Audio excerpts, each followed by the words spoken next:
PRD never, ever asked me to run for president. Yan yung totoo.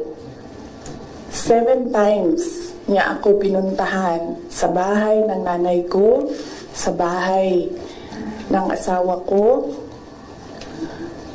Hindi siya talaga nagsabi sa akin na tumakbo ka for president. In fact, sinabi niya sa akin, huwag kang tumakbo for president kasi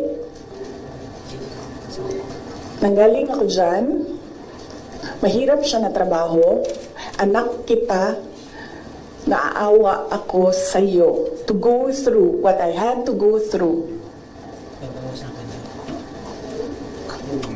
Yan ang sinabi niya sa akin, paulit-ulit. And sino ang